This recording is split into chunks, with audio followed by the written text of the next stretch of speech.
Hey guys, this is Rene here with MAXX-D trailers. Today I want to show you the 3 different dovetail and ramp configurations that we offer on our flatbed gooseneck trailers. So the first is the straight deck with sliding ramp setup. So this setup is ideal for the hotshot industry.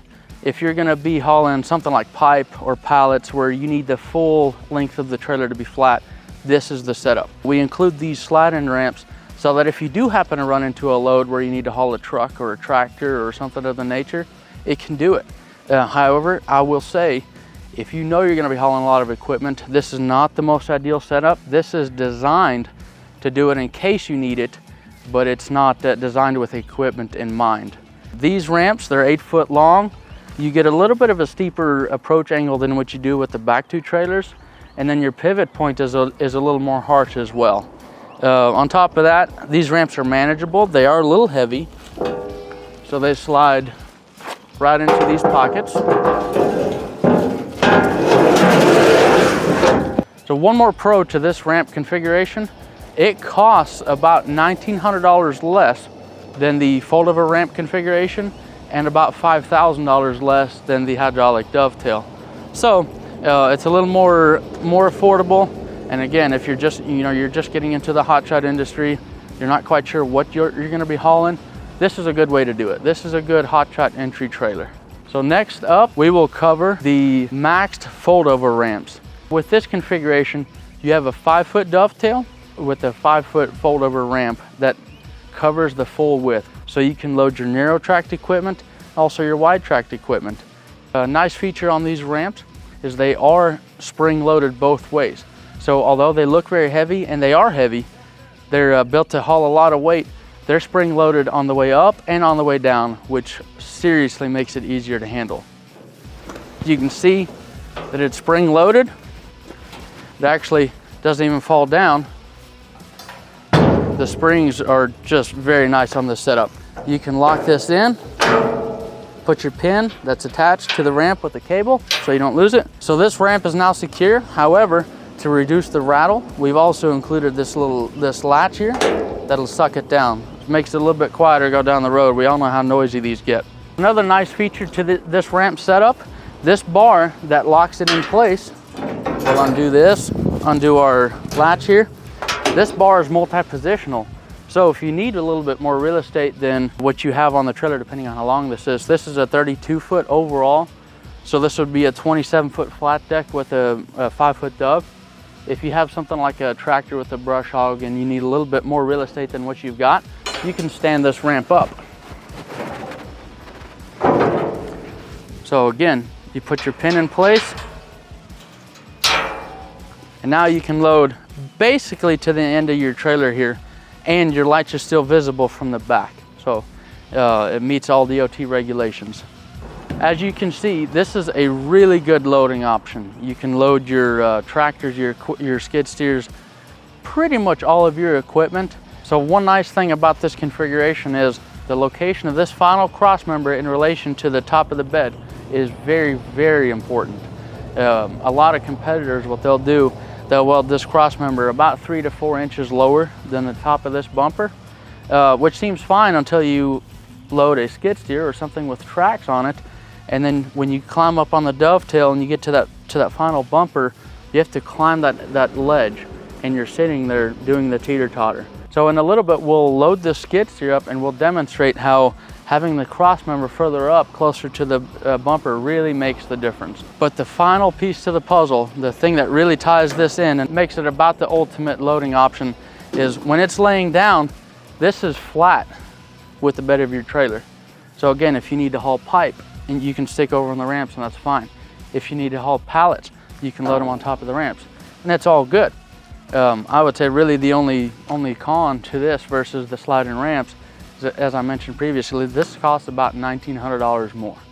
So if you know you're going to be loading equipment pretty regularly, this is your option right here. This is, you'll spend the money, it'll be worth it to you. So the last dovetail configuration that I'd like to look at is the hydraulic dovetail. By far the easiest to load equipment with, and just the easiest on your back because everything's hydraulic. What we've got here is a 34-foot long trailer overall. From the back of the neck to the back of the tail is 34 foot long. And this Dovetail, no matter how long you order your trailer, is always going to be 12 foot long. So what that does is it gives you a really nice approach angle. So just to kind of summarize the first two, on the sliding ramps you have 8 foot long, so that's the steepest approach angle. Then on the fold-over ramps you have a 5+5, 10 foot long setup, which is nice, but it still doesn't beat a 12 foot configuration. So back 5 or 6 years ago, about everybody in the industry was doing 9 foot tails and 10 foot tails, and they were all right, but we had a lot of customers request something longer with a better approach angle.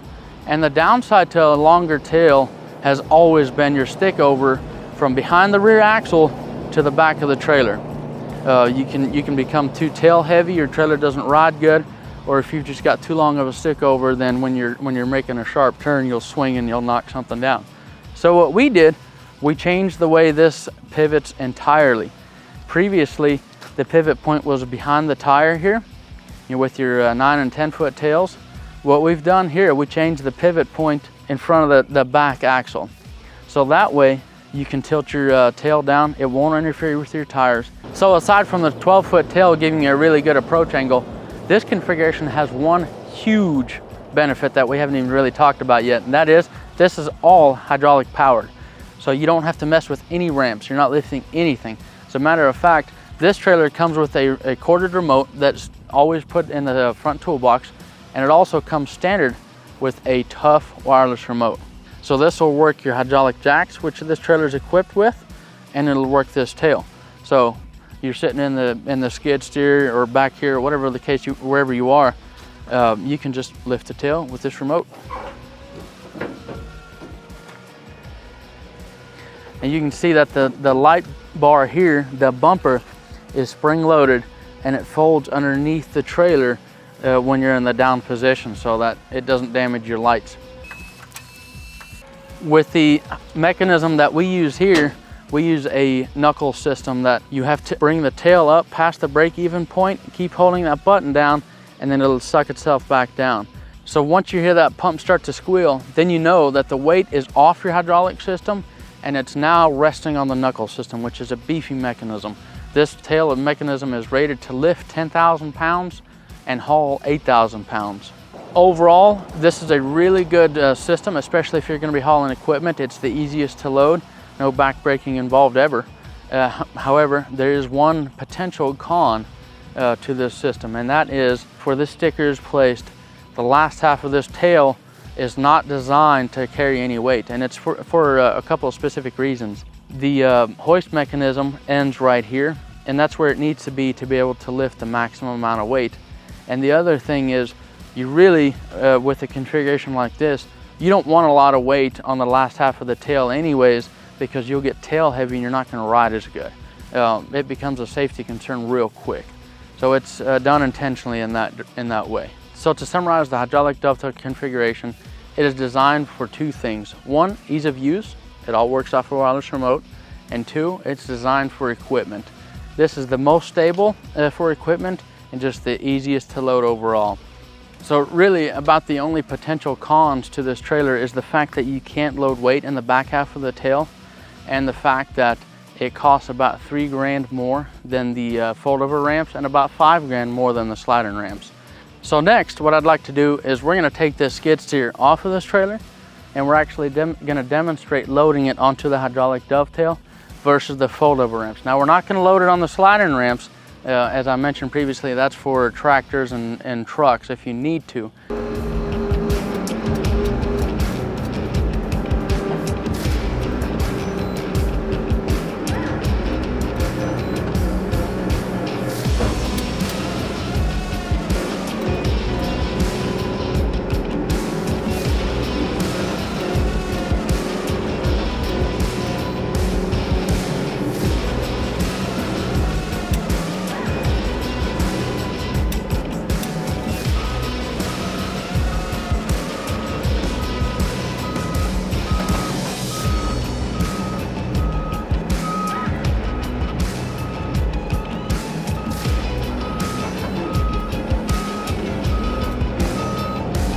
So now you've seen that skid steer run up and down on the fold-over ramps and the hydraulic dovetail. You see that the hydraulic dovetail is it's a lot more planted on the way up, and then the pivot point is way better as well.